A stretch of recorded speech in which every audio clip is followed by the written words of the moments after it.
Đấy nhá, hôm nay thì mình có bán một con sáp và giao cho khách nên là mình đã dán tem. Và mình cũng hướng dẫn cho khách mình sử dụng cái lọc không khí sáp tháp này nhá. Con này nó có đặc điểm là có bánh xe này nên là di chuyển rất là dễ dàng nhá. Và thứ hai là cánh vẫy tự động nhá. Với lọc không khí này thì mình có thể dùng cả mùa đông lẫn mùa hè nhé. Mùa hè thì khi sử dụng điều hòa ấy, đa số là mình lắp điều hòa nó không có chế độ bù ẩm nên là thường không khí lạnh nó khô nên là nó mất nước, độ ẩm không khí nó thấp, sinh ra các bệnh về đường hô hấp nhé. Phòng có trẻ nhỏ hoặc là người già thì nên sử dụng nhé. Có thì mình lên sắm cho gia đình một chiếc lọc không khí nhé, để cho mình có một cái giấc ngủ êm và sáng dậy thì không lo khô nhé. Để sử dụng nó hiệu quả thì mình cần phải biết cách sử dụng nó hợp lý. Mình sẽ đi thẳng vào giới thiệu cho bạn các tính năng nhé, tính năng và các nút để mình dễ ấn nhé. Đây mình đã dán các chức năng này, chức năng cơ bản rồi mình không dán đè lên tiếng Nhật nhé, để khi mình sử dụng quen thì mình có thể tự bấm được nhé. Mà khi nó bong cái tem này là mọi người có thể tự bấm được nhé. Cái này thì nhiều khi mình không dán cái đã dịch sang tiếng Việt này thì mình cũng có thể ấn thoải mái nhé, không lo hỏng đâu nhé. Ấn cái chức năng này mình có ấn, trẻ nhỏ có ấn thì cũng không bị hỏng nút đâu nhé. Nó chỉ làm cho mình bị thay đổi cái menu chọn của mình thôi. Đây, nhìn từ bên tay phải mình vào, đó là nút tự động. Nút tự động này là dùng để bật lọc không khí lên luôn nhé. Đó, khi mình bật thì cái cánh vẫy này nó sẽ tự động mở lên và không khí nó hút từ đằng sau này. Các bạn nhìn thấy màng lọc này, màng lọc nó hút không khí đẩy vào đây nhá, không khí nó đưa lên đây. Mình nên để cách tường, cách lọc không khí ra khoảng 30 cm nhé. Và mình muốn cái không khí tươi này thổi vào cái giường mình nằm ấy, thì mình đóng cái cánh vẫy xuống nhé, dùng tay đóng cái cánh vẫy này thì cái lượng không khí nó sẽ thổi qua cái hốc này thẳng vào giường ngủ của mình. Mình sẽ không khí đã được lọc qua hệ thống màng nhé.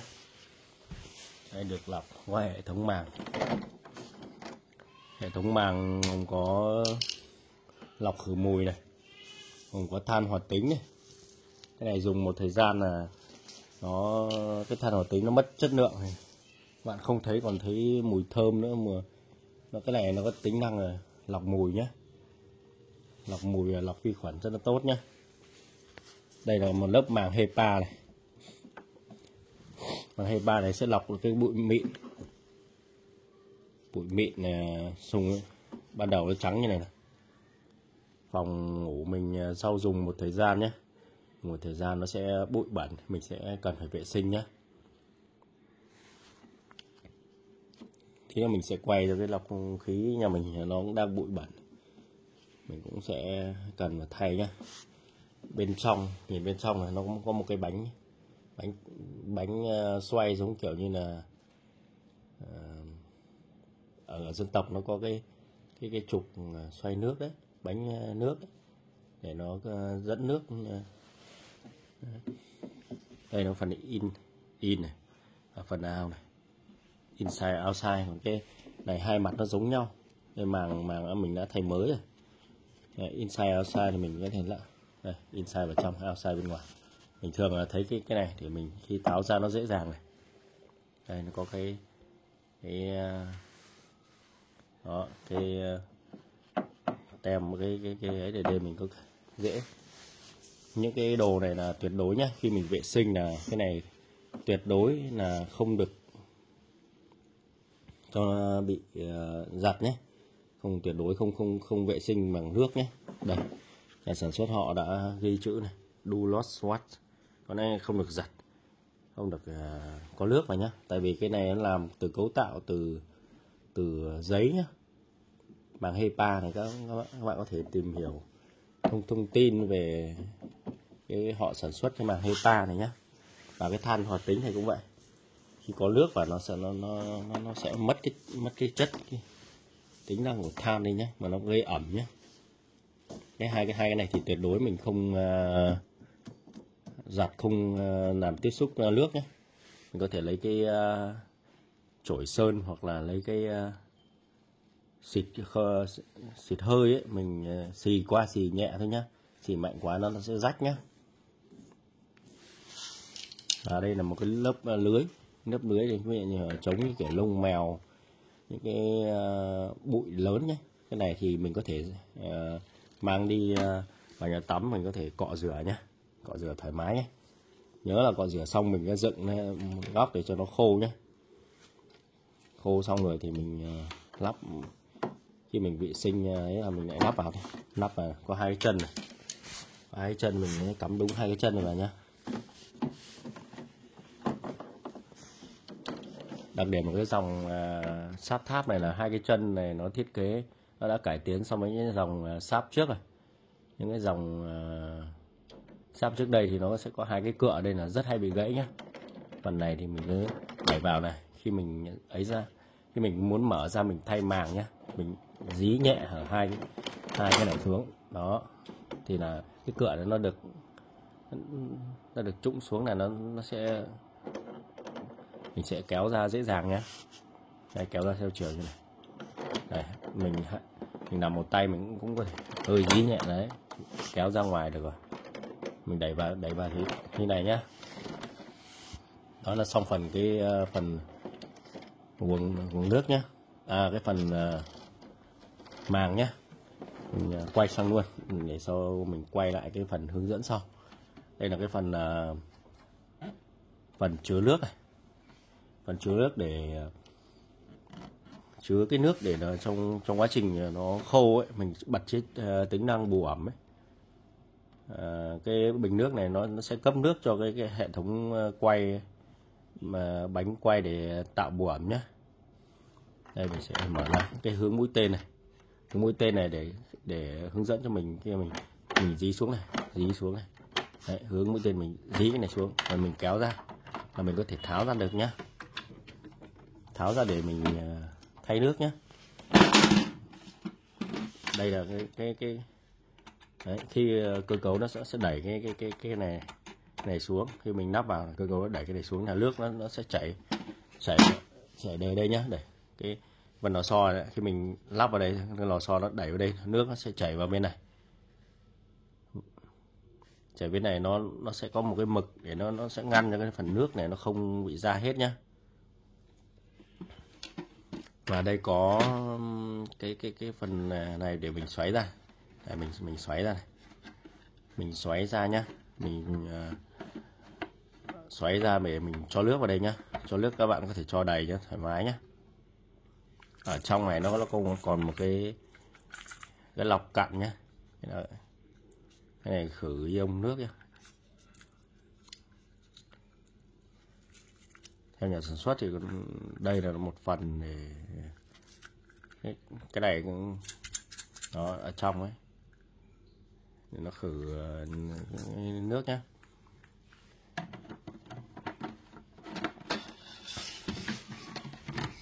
Ở đây có một cái, các bạn nhìn thấy một cái màu xanh không ạ?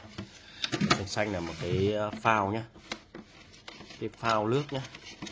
Cái này nó sẽ có làm nhiệm vụ cho mình, báo cho mình được nước hết hay không nhé. Khi mà mình dùng lọc không khí ấy, ngoài việc mình nhìn qua cái phần này cho nước vào thì nước nó dâng lên chỗ nào là mình sẽ nhìn thấy mực nước đấy. Ngoài ra thì mình có thể nhìn nó đèn báo hết nước ở trên này nhá. Khi mà hết nước thì cái phao này nó sẽ đẩy xuống này. Khi mà nước được cấp vào đây và cái phao này sẽ đây là một dạng xốp này, khi gặp nước nó sẽ nổi lên này và nó sẽ đóng một công tắc nước, đóng một cái công tắc báo cho là nước đã đầy nước và nó sẽ không báo hết nước nhé. Mình tiện đây mình cũng nói thêm một cái phần bánh xe ở bên trong này, rồi mình sẽ quay lại mình nói cái phao này nhé. Đây mình sẽ tắt cái lọc không khí đi để nó đỡ ổn. Đấy, mình kéo này, mình kéo mạnh ra nhé, kéo mạnh ra hoặc hơi nhấc lên này. Đó, kéo mạnh ra, không thì mình cứ nhấc lên này, nhấc nhẹ đấy nhá. Đó, rất nhẹ nhàng nhá. Còn không là mình kéo này thì mình phải kéo mạnh, nhưng mà mình không khuyến khích đâu. Các bạn chỉ hơi nhấc lên nhá, này, rất nhẹ nhàng luôn nhá. Đó. Nếu bạn không biết thì nhiều khi kéo này rất là nặng nhá. Này, kéo cả được xê dịch luôn, nhưng mà mình nhấc lên này, kéo ra. Đó. Kéo ra thì rất nhẹ nhàng này. Cái này thì mình cho nước càng sạch nhé, càng sạch thì cái khay nước của mình nó càng ít phải vệ sinh nhé. Những cái nước nhà mình dùng ấy, cái phần này nước mà nhà nào dùng nó có nhiều sắt, nó sẽ gây vàng nhé, vàng cái phần chứa nước này, cũng như bị vàng bánh xe này. Bánh xe thì sau một thời gian mà cái nguồn nước của mình cho vào đây, cho lấy vào bình ấy, nó không sạch thì nó sẽ có, ví dụ có canxi nó sẽ bám vào cái màng này. Màng này là màng mới mình thay luôn này. Đây là cái bánh tạo ẩm này, bánh bù ẩm đấy. Sau một thời gian có cái nước mà có cặn canxi nó sẽ bám màu trắng này, và mình sẽ lên thay mới nhé. Còn để cái này bền lâu nhé, thì cái nước này, cái nước mình cho vào bình, mình đã nước lọc, đã qua xử lý, ví dụ nước RO chẳng hạn thì lại càng tốt nhé. Vì cái nước đấy nó sẽ cung cấp cho cái việc quá trình bù ẩm để mình hít, cái làm cho bù ẩm vào cái không khí của mình, nên là cơ thể mình cũng hít vào, nên là mình khuyến cáo là mọi người dùng cái nước sạch nhé. Bánh xe này khi mình tháo ra vệ sinh nhé, mình nhớ là đặt theo cái chiều như này nhé. Mình có thể quay nhẹ nhàng như này, thì là nó sẽ không báo lỗi nhé. Khi mình lắp ngược này, lắp ngược là nó sẽ không đúng. Mà một số cái lọc không khí mình lắp vào, nhiều khi lắp vào ngược lắp được, nhưng mà bánh xe nó sẽ ở trong này có hệ thống bánh răng nhé, nó sẽ không làm cho cái bánh răng này nó quay được, là nó sẽ lỗi nhé. Nó gây hỏng motor và hỏng cái hệ thống bổ ẩm, gây lỗi nhé. Đấy, mình khi lắp vào mình có thể lấy ngón tay mình quay nhẹ này nhá, quay nhẹ này để cho cái bánh xe nó quay nhẹ nhàng nhé, nhẹ nhàng là lắp đúng nhé. Và khi mình vệ sinh cái phần này nhá, đây các bạn nhìn này, ở đây nó có một cái nam châm này. Khi mình tháo mình thay cái bánh bùa mình cọ nhá, nhớ không được làm mất cái này nhá. Cái bánh nam châm này nó sẽ báo cho mình là mình đã lắp cái bánh bùa ẩm vào nhé. Cái hệ thống nó sẽ không báo lỗi hệ thống bùa ẩm nhé. Cái nam châm này mình tháo ra mà mình lắp ngược nhé, lắp không đúng cái cực từ của nó cũng báo lỗi nhé. Đấy. Trên đây nó ghi thông tin này này. Đó, thế là mình lắp vào đây nhé. cái này các bạn có thắc mắc gì về cái dòng này thì các bạn có thể comment và mình sẽ làm video để giải đáp các bạn nhé. Đó, mình lắp vào nhẹ nhàng, nhớ này, nhấc này, nhớ nhấc này. Cái này không bao giờ nó tháo khó khăn nhé. Họ đã thiết kế này, cái phần này nó hở một khe đấy để khi mình nhấc lên nào. Khi kỹ sư họ thiết kế nhé, để mình sẽ zoom cho các bạn xem này. Thiết kế họ sẽ tính một cái lượng thừa để cái thanh này khi mình nhấc lên này. Đó, thì mình tháo lắp nó dễ dàng nhé. Đó, và mình quay lại cái phần phao để nó báo hết nước nhé.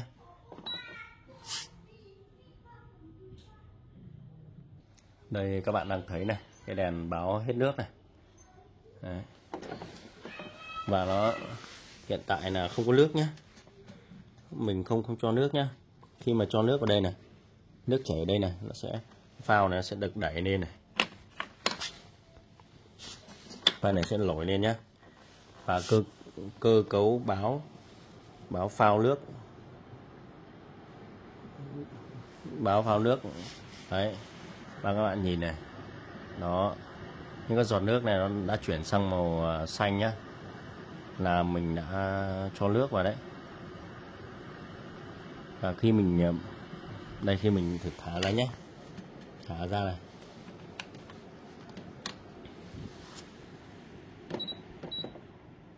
Đấy, thả ra khi mình bật cái chế độ bù ẩm này nhá, thì nó mới báo giọt nước nhé.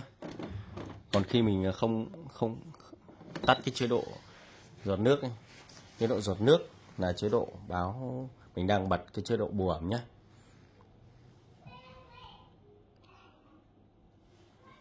Chế độ bù ẩm này mình bật lên thì cái giọt nước này nó báo cho mình là trong cái hốc này đang hết nước nhé.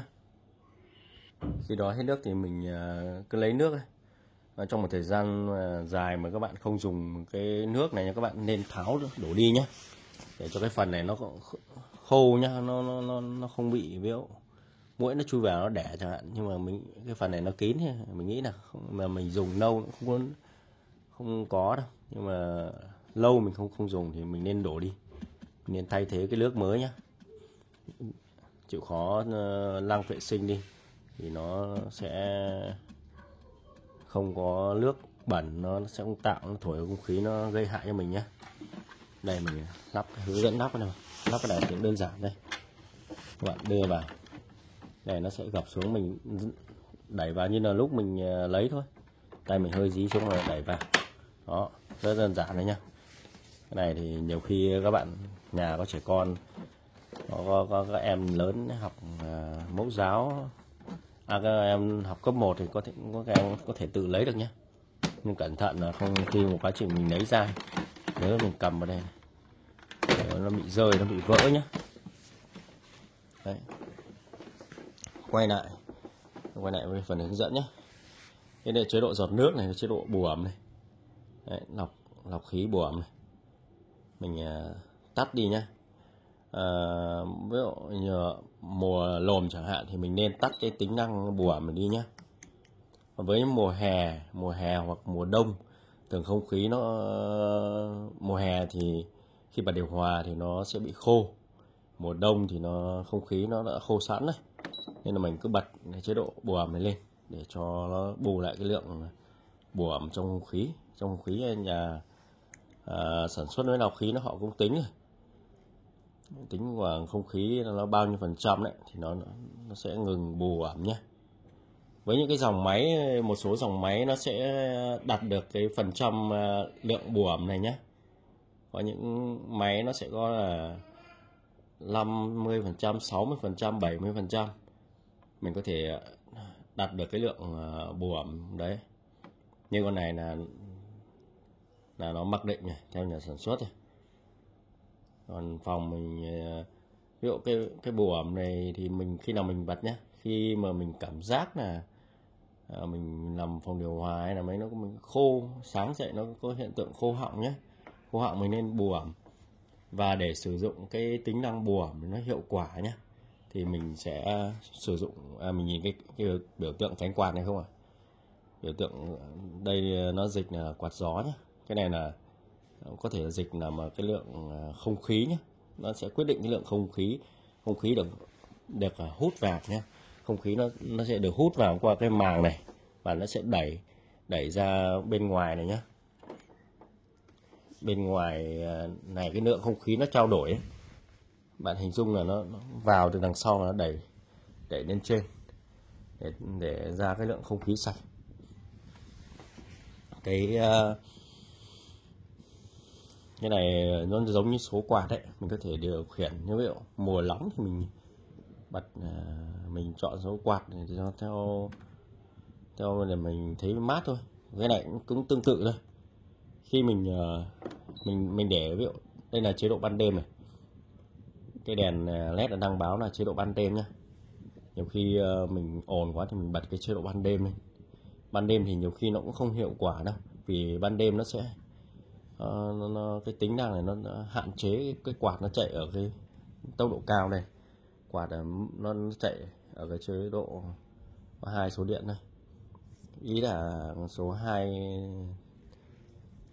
Còn khi đấy, tính năng ở giữa nhé, ở giữa này là với cái mùa mưa nhé. Mùa mưa thì nó nên bật cái tính năng này nhé, thì nó không khí nó trao đổi nhiều, nó sẽ đỡ khô đi nhé. Còn với cái tính năng lọc đây, mình có thể chọn có phấn hoa, khu vực nào có mùi hoa nhiều thì mình cứ bật này lên nhé. Nhiều khi mình sáng dậy mình cảm thấy nó lọc mà nó khô họng ấy, mà cái lượng mình chọn trong các tính năng trên nhé, tính năng ban đêm, mà tính năng mùa ẩm, hoặc là tính năng phấn hoa, lọc có phấn hoa ấy, mà mình vẫn thấy khô họng ấy, thì mình chuyển sang cái 3 cái cột này để mình điều chỉnh. Ở mức nhẹ này thì nó sẽ lọc một cái lượng không khí nó ở mức nhẹ, và cái lượng trao đổi không khí thổi ra nó sẽ ít đi nhé.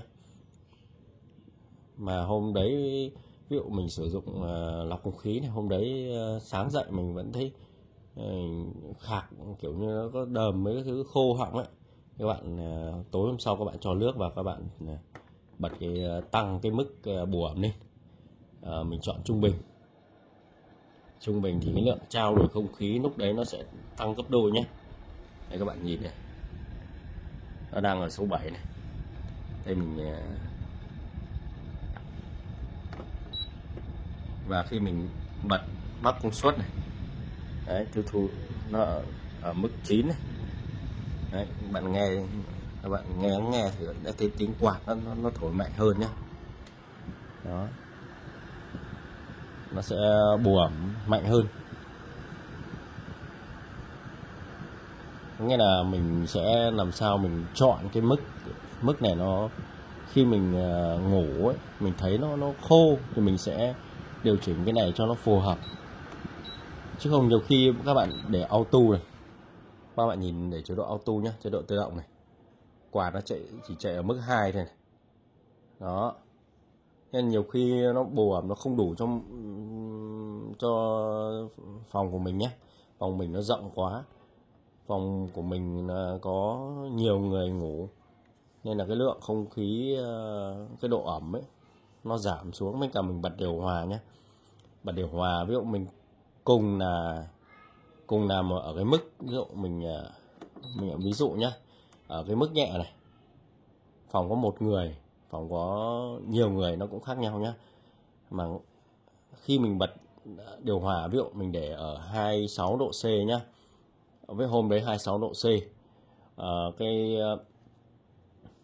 cần đến người, ví dụ nhà có 4 người chẳng hạn, là ok nhé, nó vẫn bù ẩm đủ nhé, để mình không cảm thấy khô họng nhé. Nhưng hôm sau mình để ở muốn mát hơn, mình để ở 24 chẳng hạn, thì hôm tới có thể là sáng dậy mình thấy cái cổ họng nó rát, nó khô nhé, thì mình mình nhớ là khi nhiệt độ mình để thấp ấy, thì mình sẽ tăng cái mức quạt lên nhé, tăng cái lượng bù ẩm này lên để làm sao cho nó cân đối. Nên là nhiều khi mình sử dụng nhé, mình sử dụng nó hợp lý, chứ nhiều khi nhiều bạn hỏi mình tại sao mà hôm đấy rõ ràng là vẫn bật bù ẩm mà nó khô nhé. Vì hôm đấy mình lại muốn nó mát hơn mọi hôm. Hôm đấy thời tiết nó nóng hơn, ví dụ thời tiết hôm đấy nó 34 độ C là mình phải hạ cái điều hòa nhiệt độ của mình lúc nó xuống. Bình thường mình cứ để 26 độ là nó ok rồi. Hôm đấy lên 34 độ C, độ ẩm trong không khí lúc đấy nó lại vừa giảm nhé. Và điều hòa nó lại mình bật 24 nó lại làm cho cái không khí nó khô hơn. Và khi đấy mình phải cần bù ẩm cái lượng nhiều hơn. Ví dụ mình để 20 độ C chẳng hạn, cái lượng không khí nó trao đổi ra. Tại sao mà nước mất nước nhiều hơn đấy các bạn để ý ấy, vì sau khi điều hòa nó chạy ấy, nó sẽ xả ra một cái lượng nước qua cái ống nước thải ấy. Đấy, đây là cái lượng độ ẩm ở trong cái phòng mình ấy, nó trao đổi, nó đã bị mất nước, nên nước nó đã chảy qua, nó đọng, cô đọng lại, nhưng mà nó ở cái dàn lạnh ở trên cục lạnh điều hòa ấy, và nó sẽ chảy qua lòng nước thải, nó đi mất. Đấy, cái lượng không khí ẩm nó bị mất đi nhé. Nên là mình sẽ điều chỉnh cái này làm sao nó phù hợp. Nhiều khi mình bật mạnh lên nhé, nó sẽ ồn hơn và nó sẽ bù ẩm nhiều hơn. Thường khi mình tư vấn các bạn mua lọc không khí nhé, thì mình vẫn khuyên các bạn nên mua những cái có công suất lớn nhé. Tại sao? Vì mình khuyên vậy nhé. Vì khi mình chọn một cái công suất lớn nhé, với những cái dòng như Sáp Thác này, thì theo tiêu chuẩn nhà sản xuất nhé, cái lượng mình bù ẩm này nó khác hoàn toàn, nó không chạy mắc công suất như là khi mình chỉ lọc không khí nhé. Đây các bạn nhìn cái đồng hồ nhé. Đấy, khi mình chạy ở chế độ mạnh nhất nó mới chạy ở mức 9 thôi. Đó, mà con này là 54W nhá. Với những con 77W thì là cái lượng không khí nó vẫn là mức 9 này, nhưng mà nó sẽ nhiều hơn nhá. Vì cái bản thân là cái con 77W là cái lượng phổi này, diện tích phổi nhé. Diện tích, tại sao diện tích cái lượng không khí nó trao đổi, cái màng này nó sẽ lớn hơn này. Và cái tốc độ quạt nhé, tốc độ quạt quay nhé, nó sẽ lớn hơn nhé, nó trao đổi không khí nó nhiều hơn nhé. Còn đấy là các bạn sẽ chọn làm sao cho nó phù hợp với cái thời điểm mình bật lọc không khí nhé. Đấy, khi đó mình dùng thì mình làm sao cho nó điều chỉnh cái quạt này cho nó hợp lý. Nên nhiều khi tại sao mình có mà mình dùng mình vẫn bị khô là mình cứ để auto nhé, thì nó mặc định auto này thì nhiều khi nó cũng không chuẩn được đâu. Nhiều khi các bạn đặt ở cái phòng nhỏ nó khác, các bạn đặt ở cái phòng to nó khác. Những cái con 54 này watt này mình dùng hiệu quả ở phòng bao nhiêu? Ví dụ phòng 20 là ok, nhưng phòng 30 chẳng hạn thì nó sẽ bắt đầu hạn chế rồi, bù ẩm nó sẽ chậm đi. Mà phòng 20 mét vuông với phòng 30 mét vuông nó sẽ chênh lại cái thể tích không khí nó khác. Đó, mình không nói phần bù ẩm này nữa nhá. Phần bù ẩm này mong là các bạn xem và các bạn sẽ hiểu là mình điều chỉnh để làm sao cho nó phù hợp để nó không bị khô họng. Nhà phòng có trẻ nhỏ thế rất hợp lý nhé. Xong phần bù ẩm nhé.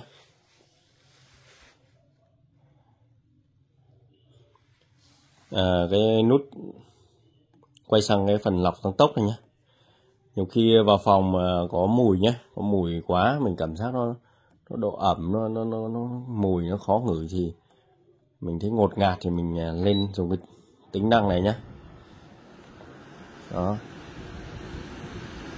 Thì nó sẽ chạy ở cái mức quạt tối đa nhé.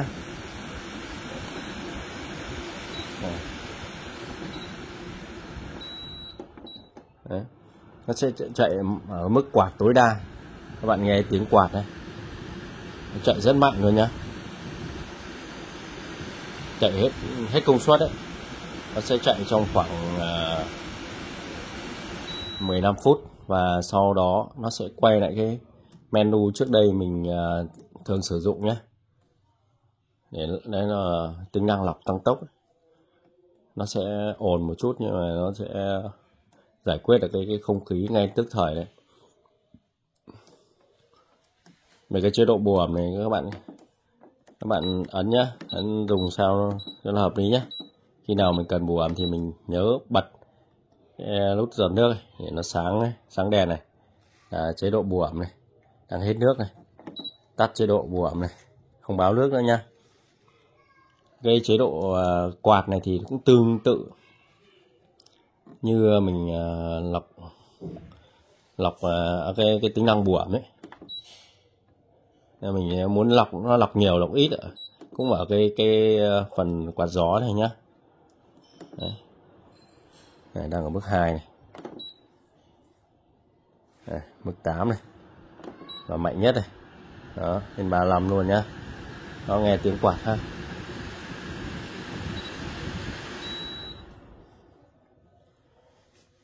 Cái tính năng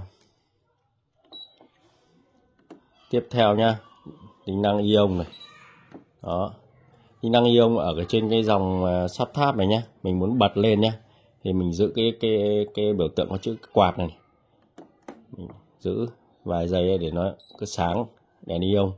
Ion này thì nó sẽ phát ra cái ion âm để nó sẽ theo nói ngôn ngữ hóa học là nó sẽ kết tủa những cái hạt bụi ở trong không khí lại nhé, nên là nó sẽ rơi xuống sàn nhà nhé.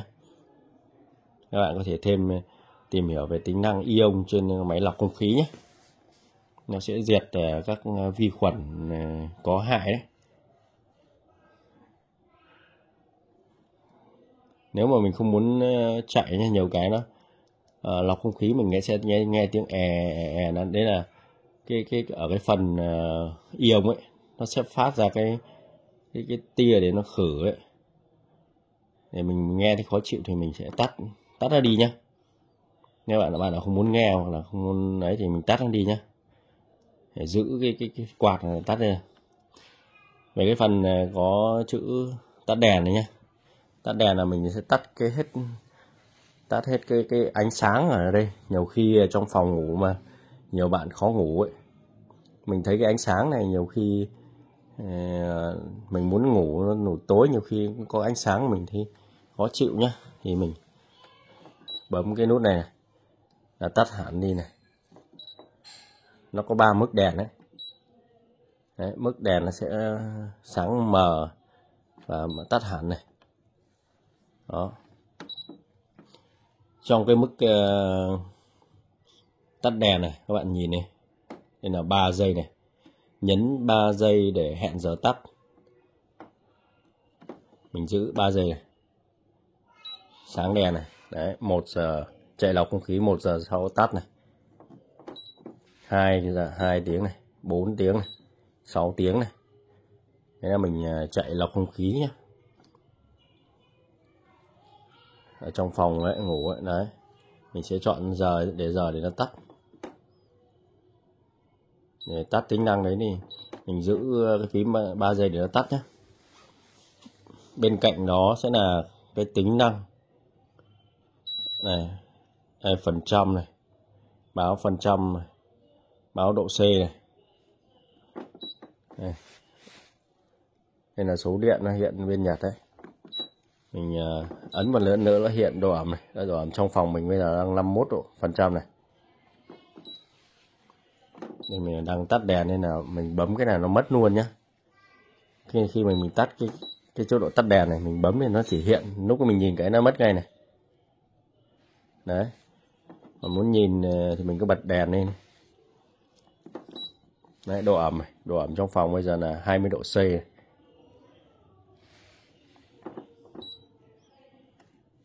Đây, mức quạt là số 2 nhé. Các bạn nhìn đây có cái chữ này. Đây là biểu tượng khóa trẻ em nhé. Nhấn 3 giây. Đây, nhấn giữ 3 giây khóa trẻ em. Khi mình nhấn giữ này nó sáng cái đèn LED này lên nhé. Là khi nhà có trẻ nhỏ ấy, các bạn muốn trẻ nhỏ ấn để nó không thay đổi cái tính năng ở trên này đi nhá. Kể cả lúc tắt không tắt được nhé. Thì mình sẽ nhấn giữ 3 giây để cho cái đèn này sáng. Và sau mình muốn thay đổi thì mình lại giữ 3 giây để nó tắt. Cái đèn LED này nó tắt đi thì mình sẽ là ấn bình thường nhé. Và sang cái này, đây là biểu tượng cái đèn LED này sáng, nó sẽ báo màng bẩn mình cần vệ sinh nhé. Sau khi nó hiện màu đèn LED này lên, sau một thời gian thì nó báo đèn, thì nó báo lịch thường xuyên vệ sinh ấy, thì mình vệ sinh xong màng nhé, vệ sinh xong màng bù ẩm các thứ nhé, thì mình sẽ lại bấm giữ để nó bấm giữ 3 giây này, để nó sẽ xóa cái đèn này đi nhá, đèn báo bụi đi nhá.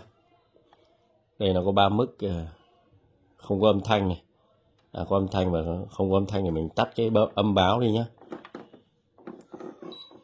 Này, đây có báo hiện tượng báo loa này, không có âm thanh tắt hẳn này. Nó sẽ có những cái cảnh báo nhá. Âm thanh này sẽ báo cảnh báo, ví dụ nhiệt độ quá cao nhá, nhiệt độ ví dụ quá 30 độ C, 30, 32 độ C là nó sẽ kêu liên hồi này, kêu rất khó chịu. Nhiều khi mình không biết.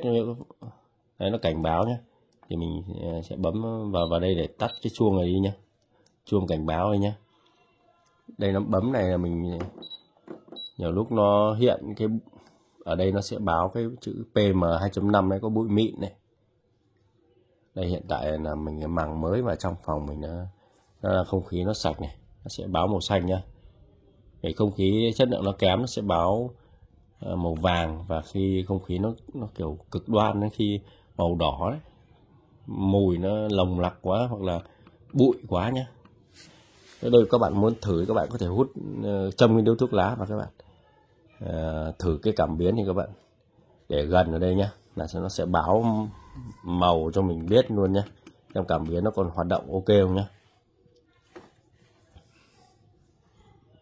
Đấy, thế là mình còn cái chế độ tiết kiệm này thì mình cũng khuyên là cũng không nên, vì mình dùng để mình bảo vệ sức khỏe, nên là mình dùng cái tính năng tiết kiệm này mình thấy nó cũng hơi thừa.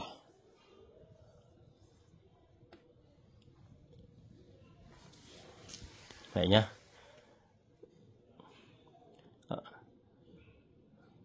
Các bạn có thấy trong quá trình mình hướng dẫn có cái gì sai sót thì các bác nào chuyên về lọc khí này có thể bổ sung cho em nhé, để em cải thiện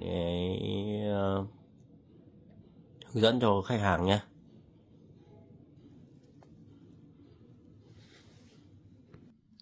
Sau con lọc khí ấy nhé, đây mình cũng cho các bạn xem này. Nhiều khi mình dùng con này của mình có đến địch phải vệ sinh này, các bạn nhìn này. Đấy, màng rất là bẩn nhé. Đây mình cạo ra lớp này.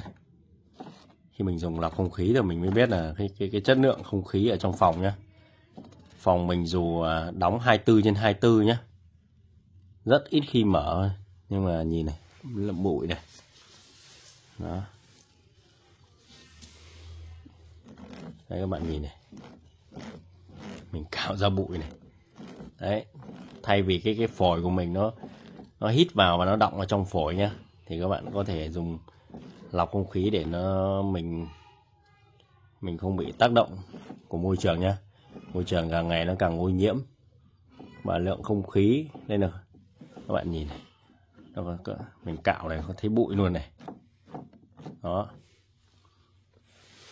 này cái màng của mình dùng này, sau một thời gian này, sau một thời gian nó chuyển từ màu trắng ấy. Các bạn nhìn ở video trước mình, cái màng mình mới thay nhá, màng mới nhá, nó màu trắng mà nó đã chuyển sang màu như này rồi. Con này là 77W, nên là cái màng, diện tích màng lọc này nó sẽ to hơn những cái con 54W nhé. Đây, cái phần này, cái này nó bẩn này, sau mình cũng phải bỏ ra mình vệ sinh lại nhé. Đấy, mình dùng 1 tháng mình vệ sinh 1 lần mà còn bụi như thế này. Nó hút vào, sau thành cái màng luôn này. Đấy. Đó, nên là mọi người dùng lên vệ sinh thường xuyên nhé. Vệ sinh thường xuyên thì nó tránh bụi bẩn nhé. Cái phần này cọ được và 2 cái phần này không cọ được nhé. Cái video này mình cũng dài rồi, nên là mình xin phép dừng video tại đây nhé. Các bạn thấy hữu ích thì cho mình một like nhé. Và nếu có thể thì ấn nút đăng ký kênh cho mình nhé. Mình sẽ ra nhiều video hơn để có thể mong được giúp đỡ được phần nào cho các bạn dùng đồ Nhật nhé. Cảm ơn các bạn nhé.